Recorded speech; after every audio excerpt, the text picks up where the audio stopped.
सवितर्दुरितानि पराशुव यद्भद्रं तन्न आशुव। ॐ शान्ति शान्ति शान्तिः। ॐ सर्वेभ्यो नमः। ॐ श्री गुरुभ्यो नमः। ॐ श्री परमात्मने नमः। ओम। वैदिक संस्कृति। वैदिक संस्कृति के अंतर्गत हम अध्ययन कर रहे हैं सांख्य दर्शन का। दर्शन भी बहुत है और व्यक्ति के ज्ञान विशेष से उसकी दृष्टि बदल जाती है। ज्ञान के अनुसार हमारी दृश्य शक्ति होने लगती है। मैं आध्यात्मिक परिप्रेक्ष्य में बात कर रहा हूं और भौतिक स्तर पर भी देखें तो भी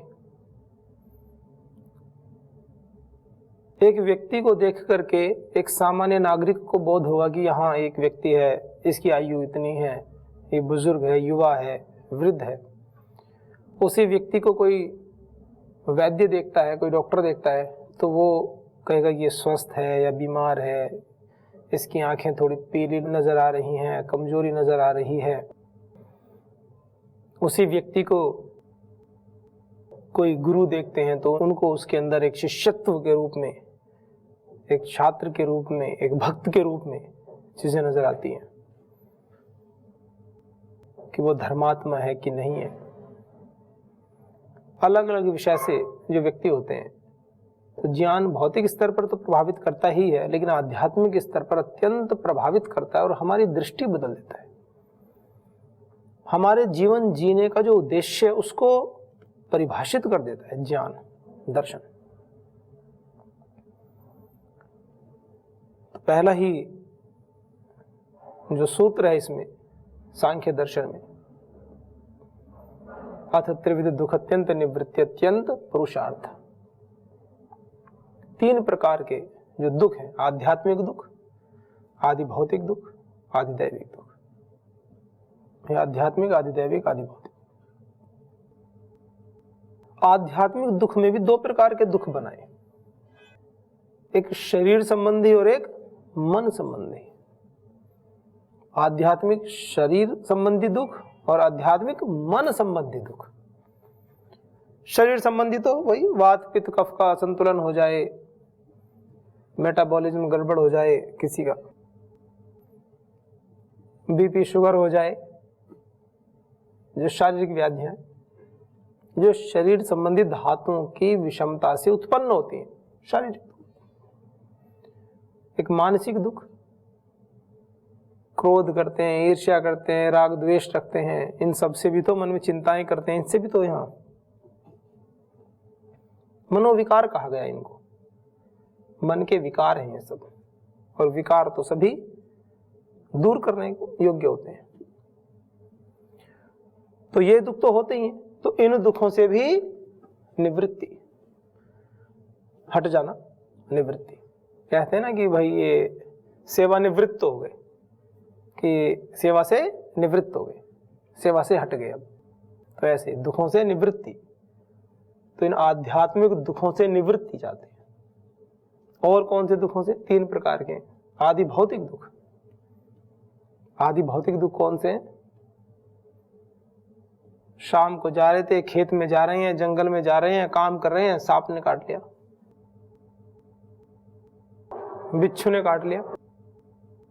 ऐसा सुनते हैं कि बिच्छू के काटने में मतलब दर्द काफी होता है, ऐसा कहते हैं कि बिच्छू यदि किसी को काट ले तो वो जो दंश है उसका वो चुभता है बार बार, मतलब बेचैनी ज्यादा होती है उसमें, ऐसा बोलते हैं।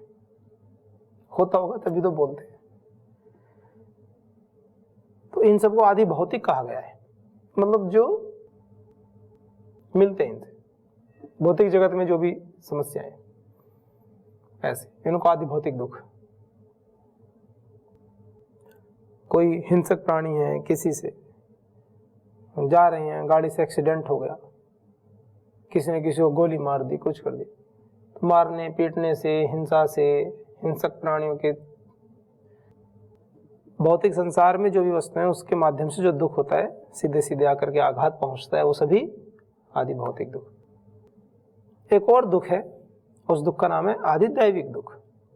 आधिदैविक में वैसे अंततः देखा जाए तो कहीं ना कहीं मनुष्य का इन्वॉल्वमेंट तो है ही ना, पर फिर भी उसमें जैसे भूकंप आ गए, सुनामी आ गई, अकाल पड़ जाता है, वर्षा ही नहीं होती है, कहीं ना कहीं सृष्टि चक्र को हमारी जो विपरीत दिनचर्याएं हैं वो प्रभावित तो करती ही हैं, पर फिर भी जो साक्षात संबंध हमें दिखता नहीं है।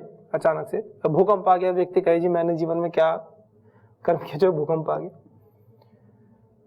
तो इस तरह से भी जो दुख मिलते हैं हमें, अब आपने देखा होगा उत्तराखंड में पहले कितनी बड़ी त्रासदी हुई, और केदारनाथ में वो एकदम से बादल फट गया, और कितना, अभी कुछ दिन पहले भी एक विषय हुआ था, वो टनल बना रहे थे कोई, वो बांध टूट गया था वहाँ पे, बहुत जान माल की हानि हुई।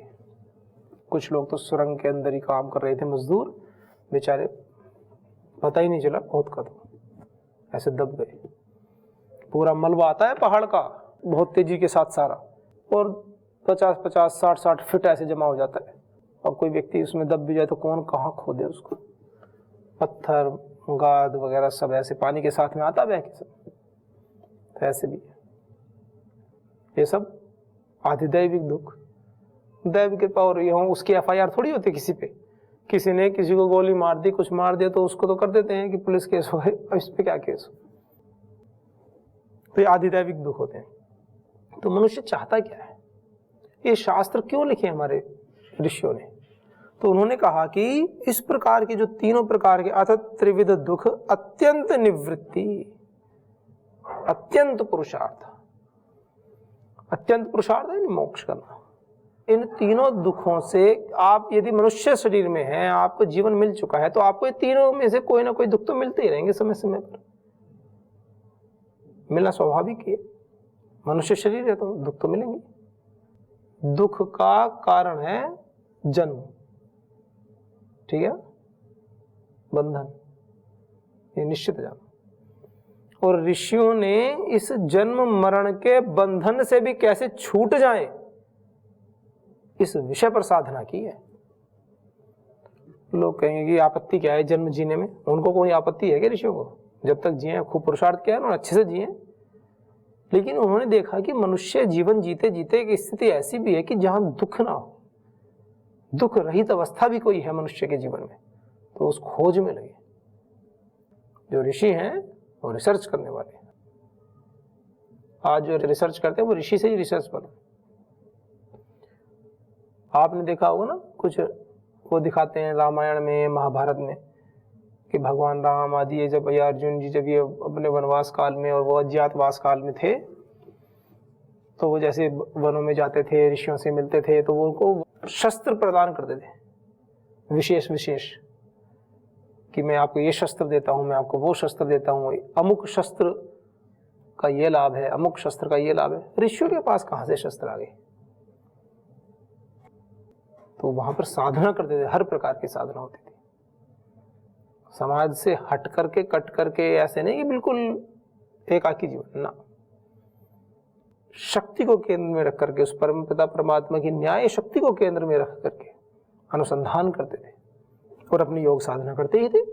उसका कोई निषेध थोड़ी है। कोई व्यक्ति कहे कि हम तो काम बहुत करते हैं, हमें ध्यान का समय नहीं मिलता, ध्यान से काम करो, ध्यान लग जाएगा। और जिस काम में ध्यान लगाते हैं थकान दूर हो जाती है। मन का विषय होता है। तो मन जब एक समय में एक कार्य करते हुए कुछ देर बाद आपके मन में बार बार अलग विचार आते रहेंगे, उस कर्म को करने का मन नहीं होगा, तब थकान आनी शुरू हो जाएगी। नहीं तो पूरे दिन खिलाते रहो, व्यक्ति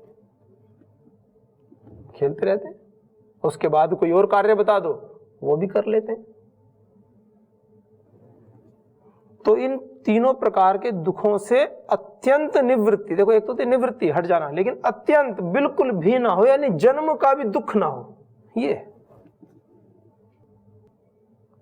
बिल्कुल अंततः अल्टीमेट ये जो शास्त्र होते हैं, दर्शन होते हैं, उपनिषद होते हैं, ये अल्टीमेट बातें करते हैं अत्यंत निवृत्ति। और वो अत्यंत निवृत्ति के लिए केवल पुरुषार्थ नहीं, अत्यंत पुरुषार्थ, निचोड़ दो खुद को,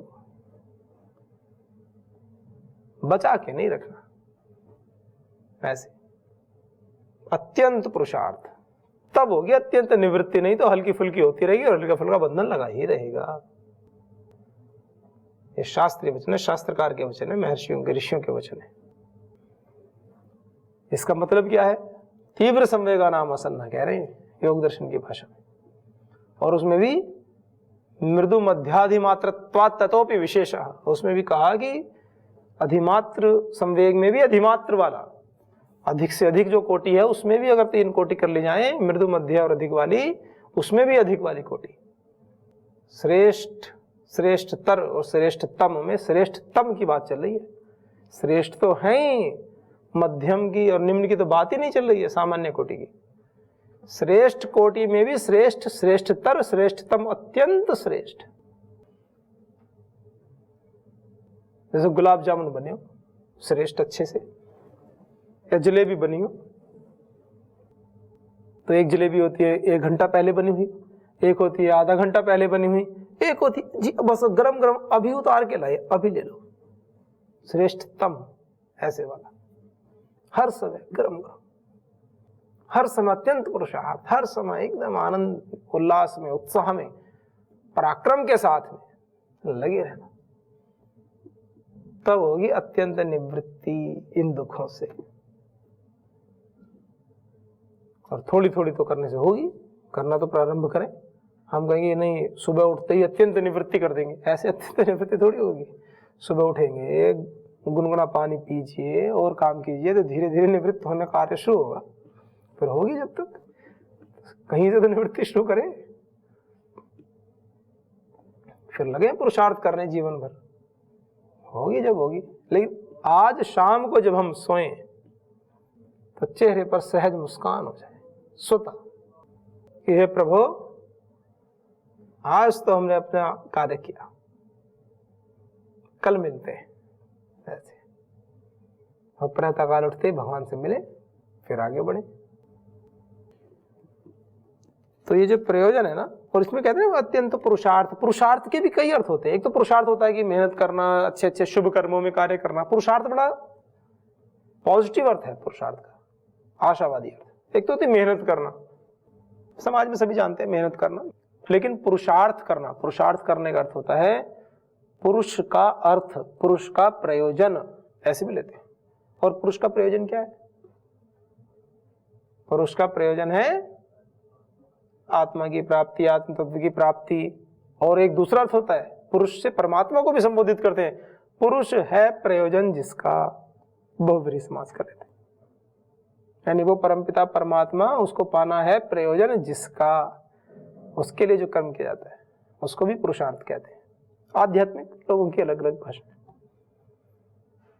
तो अब ये हमारा विषय है कि हमें पुरुषार्थ किस दिशा में करना है। लेकिन भीषण पुरुषार्थ करने से ही बात बनने वाली है। तो कोई कहेंगे अरे हम तो करते नहीं भीषण पुरुषार्थ, तो क्या हमारी बात बनेगी नहीं? ना करने से तो पुरुषार्थ करना बेटर है, ना करने से तो पुरुषार्थ करना। और पुरुषार्थ कर ही रहे हो तो फिर अत्यंत पुरुषार्थ, दिक्कत हानि क्या है? भगवान ने दे दी ना एक काया, ये शरीर दे तो दिया है भगवान ने, तो कोई कंजूसी की नहीं, फिर मनुष्य क्यों कंजूसी कर रही है? भक्त को भगवान से मिलना है तो कंजूसी, शिष्य को गुरु की आज्ञा पालन करनी हो तो कंजूसी, प्रश्न नहीं। तो विद्या अभ्यास करना है तो कंजूसी क्यों? व्रतों का अभ्यास करना है तो कंजूसी क्यों? योग अभ्यास करना है तो कंजूसी क्यों? शरीर के रोम रोम से पसीना ना निकले तब तक क्या आनंद जीवन का? व्यवस्था दे रखी ना परमात्मा ने, हम कितना पुरुषार्थ कर लें, लकड़ी के ऊपर इसके किसी रोम से पसीना निकल जाएगा क्या? तो भगवान ने ऐसी व्यवस्था दी है, उसका आनंद लो, निकालो, खूब निकालो एक बार तो प्रातः काल उठ करके। और उससे आरोग्य भी मिलता है। बड़ी बात यह है नहीं तो स्थिति ऐसी है, व्यक्ति पूरे जीवन भर कमाते हैं और थोड़ी आयु 50 वर्ष से अधिक हुई, जितनी जमा पूंजी कमाई वो सारी बीमारी में गई। वो ऐसे कहते हैं ना कभी कभी कि जवानी में जितना भी कमाया पूरी जवानी गंवा दी पैसे कमाने के लिए, और बुढ़ापे में वो पैसे भी गए और जवानी भी गई। बीमारी है, पैसे भी गए, शरीर पर ध्यान नहीं दिया, कुछ नहीं। अंततः अगर देखा जाए, मतलब एक थोड़ा एक क्रिटिसिज्म जैसा विषय हो गया।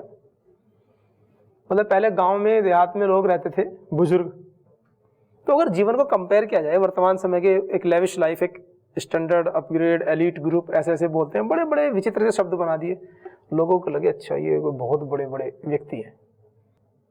एक 80 साल के शहर के बड़े पढ़े लिखे बुजुर्ग को देखो, और एक गांव के देहात के बिल्कुल खेती करने वाले, आनंद में जीने वाले उस व्यक्ति को देखो, दोनों के जीवन की उपलब्धि लास्ट में देख लो।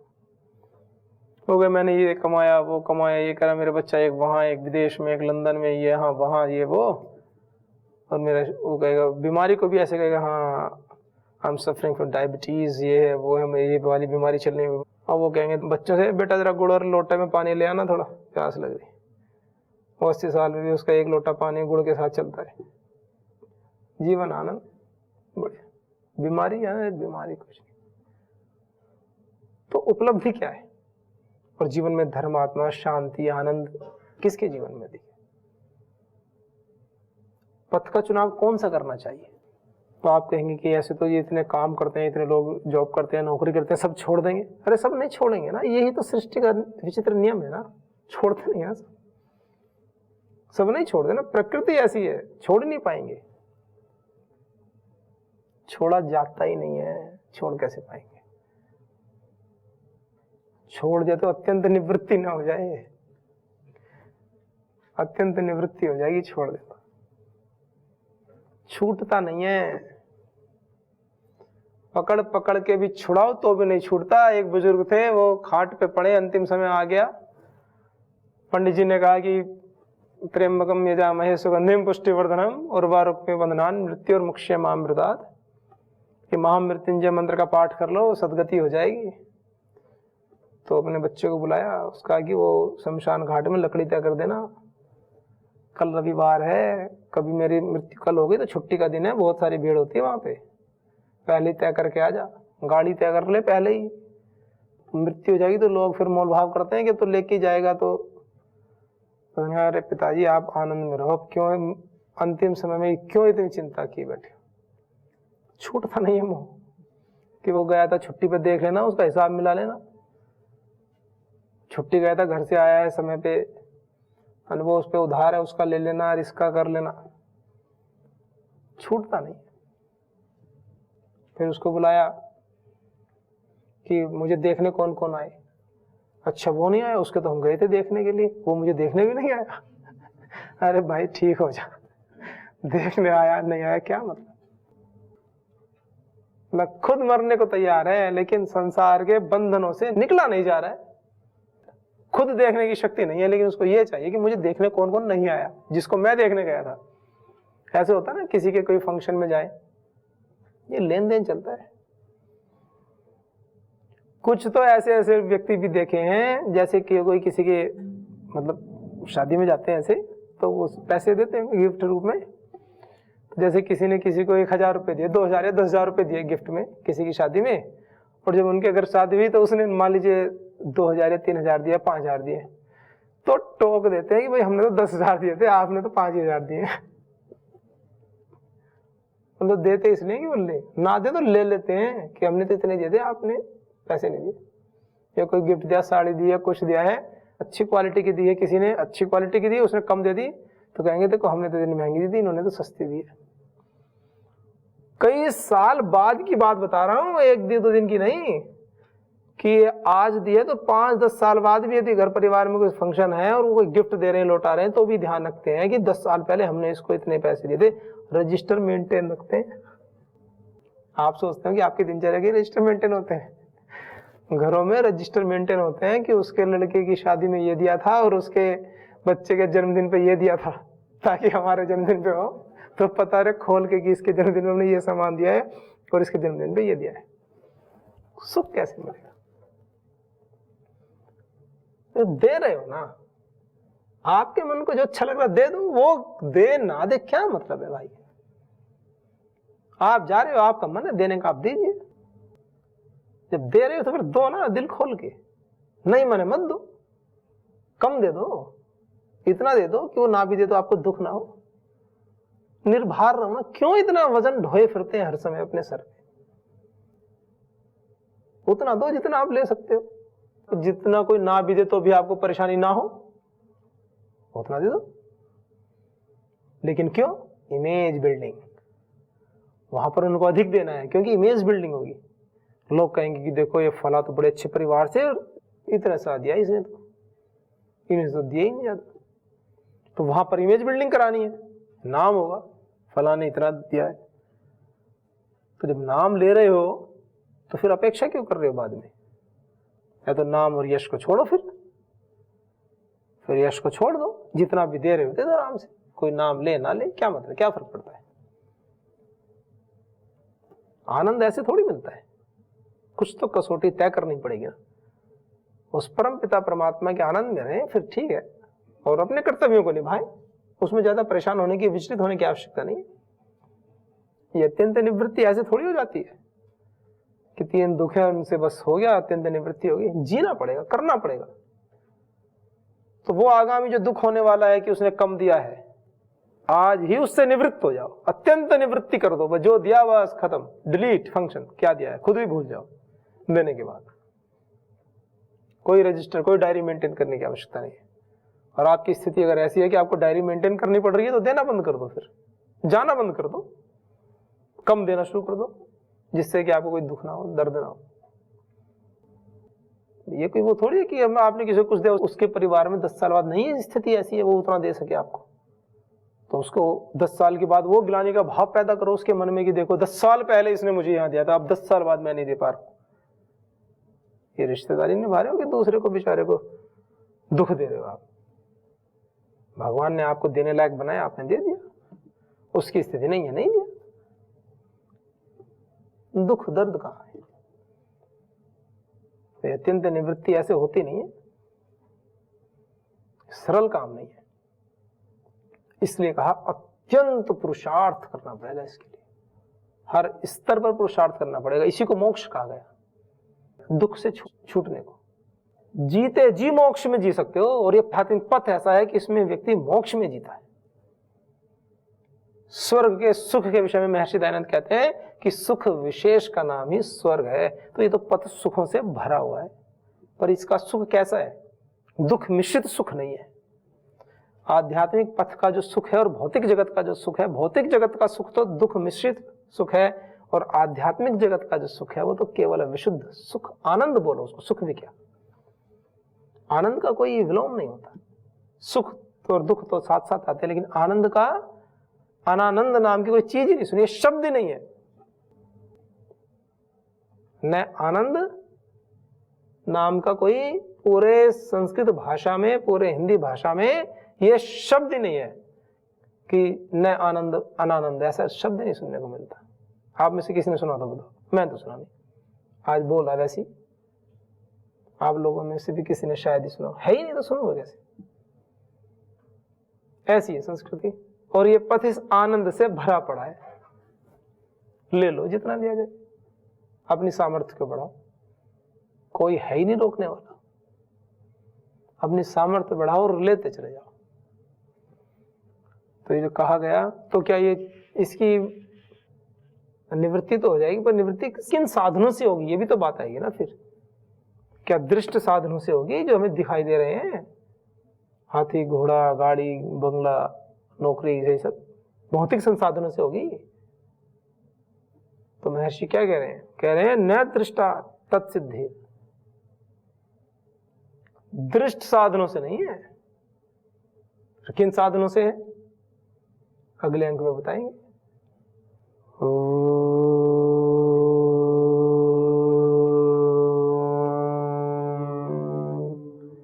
शांति शांति शांतिः। सर्वेभ्यो नमः। श्री गुरुभ्यो नमः। ओम श्री परमात्मने नमः। ओम श्री परम ऋषिभ्यो नमः।